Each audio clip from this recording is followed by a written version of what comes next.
Hello, this is Chef John from foodwishes.com with a delicious Mediterranean lamb meatball, and it's sitting there on some lemon couscous. You know, I get a lot of emails, does everything you make come out great? No, this didn't, but I'm going to correct the mistake for you, and yours is going to come out beautifully. These were a little too bouncy. Let me explain. I started this new recipe without a recipe. I just started cooking. So I took my breadcrumbs and I soaked them in some milk like I usually do. All right, so I swirled that around.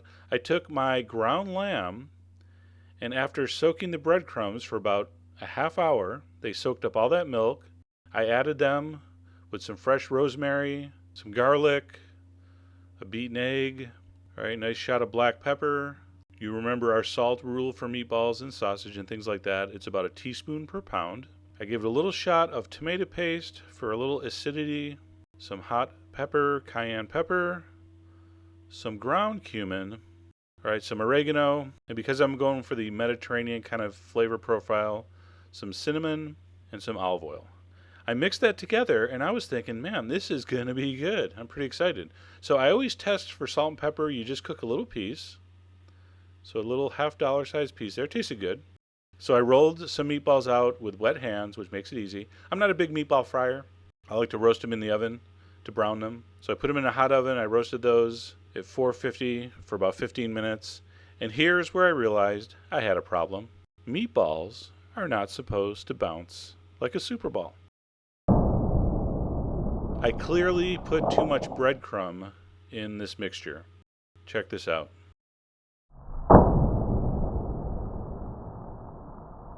That's not a good look for a meatball. So when I post this on the website, I'm going to put the correct amount of breadcrumb. All right, I'm going to put some tomato sauce. All right, make sure you wash out your tomato sauce jars with a little bit of water. See how I got that little extra splash there? Some chicken stock, some hot pepper. Throw the meatballs back in and simmer those for 45 minutes, and they're done. Now to finish this, very important step, which really makes the sauce and brightens this whole thing up, a nice big pinch of freshly chopped mint. All right, so a nice big shot of mint, stir that in, and one of these days I'm going to show you my famous lemon couscous recipe, but those were really tasty. They were just way too bouncy.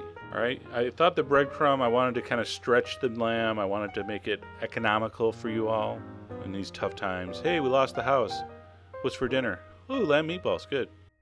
But anyway, that experiment didn't work, but I'm going to give you the correct amounts on the website. So go to the website, check it out, and as always, enjoy.